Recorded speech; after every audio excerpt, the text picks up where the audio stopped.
morning and welcome back. It is now September 20th and it is voting day. So by the time you see this, it will long be over and the fate of our country will be decided.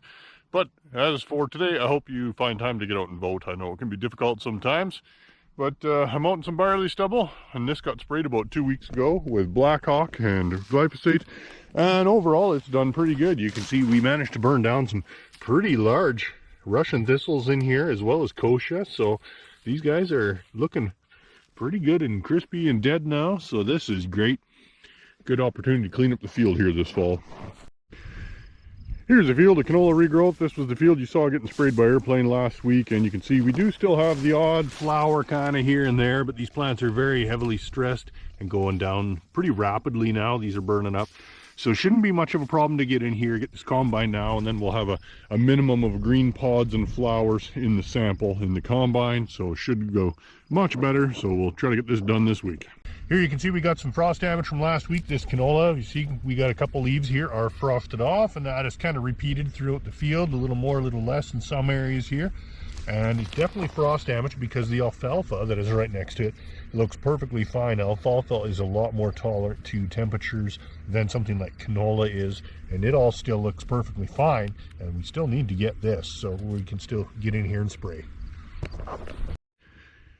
Here's some potato stubble. It's just been seeded in the last few days here, and you can see in this spot here we have some puddling from the irrigation, and that has caused crusting. So this is pretty tough stuff at the moment here. These seeds underground are just starting to germinate, so they're going to be struggling to get through this. So in a case like this, your best option is kind of keep things as moist as you can, at least for a few days, and then hopefully we can get this out of the ground without any severe problems. A couple miles away from where I found the frosted canola, you can see this Goliath rape definitely had some frost in here as well. You can see the odd leaf here and there.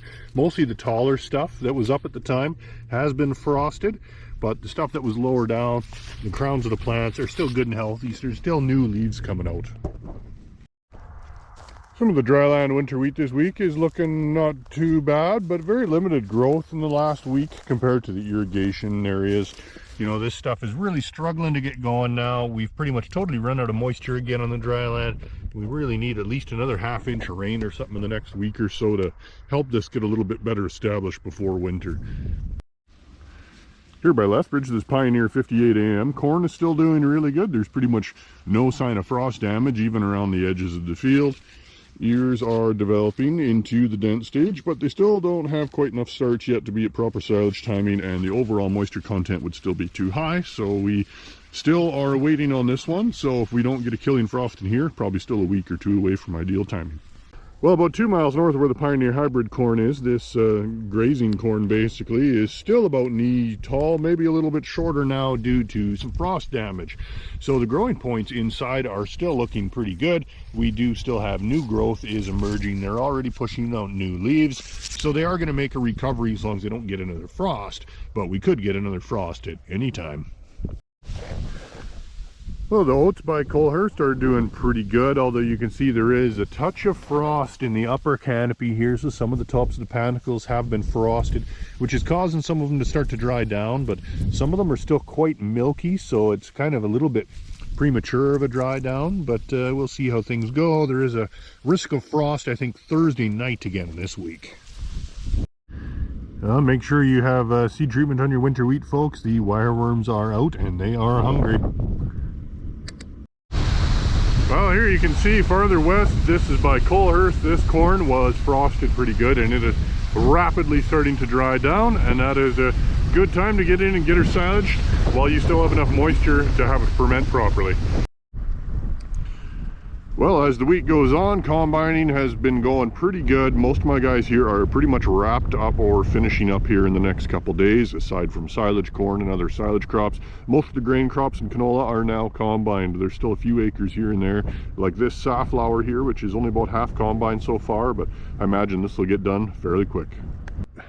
Here's a real fun field. This is L357P from BSF. And as you can see, it is ready to swath, and it has lodged flat as a pancake on irrigation. And this was actually seeded with a precision planter, and you can see, you know, like our seeding density was pretty good. We got some nice big thick stems, like they're not small and spindly by any means, but man, has this canola ever gone flat. So it has to be swathed rather than straight cut, and you can see too that the lodging is also helping to cause some regrowth in here. So really either has to be swathed or it has to be sprayed out. Well, unless you've been living under a rock for the last couple of weeks, no doubt you've heard about price increases in the fertilizer market as well as glyphosate prices. So it brings up a good opportunity to talk about fields like this one. This is barley stubble, and it has a high amount of volunteer barley as well as volunteer canola. But otherwise, it's a pretty clean field. I mean, there's the odd little bit of foxtail here and there, but overall, pretty minor. So in reality, a field like this, you know, that barley is going to be using up nutrients, which are going to be expensive to replace. So it would be nice to get rid of it. But in reality, you know, we're end of September here now. We could get a killing frost on this barley and canola almost any time. So, you know, this is a field that pretty much doesn't really necessarily need to be controlled. But you need to do a calculation to determine, you know, like, is it worth me spending 10 bucks an acre to control these annual weeds and save myself potentially, you know, 15 bucks worth of fertilizer for next year? But if you did have a dirtier field and you have, you know, kochia, roundleaf mallow, buckwheat, you know, Canada thistle, stuff like that, that is more difficult to control, you might want to get a handle on that this fall. And where possible, I suggest reducing your glyphosate usage because of the cost of it now. It's going to be more efficient for you to add something else into the tank, something like 878 or Intruvix, Corex, any of the expresses. There's pre-pass, there's lots of different options, and all are pretty reasonably priced and will now be cheaper than, say, adding in just an extra liter of glyphosate. So, you know, talk to us or to your agronomist if you need advice on exactly what to spray this fall for perennial weed control. Thanks for watching. Like and subscribe, and we'll see you next week.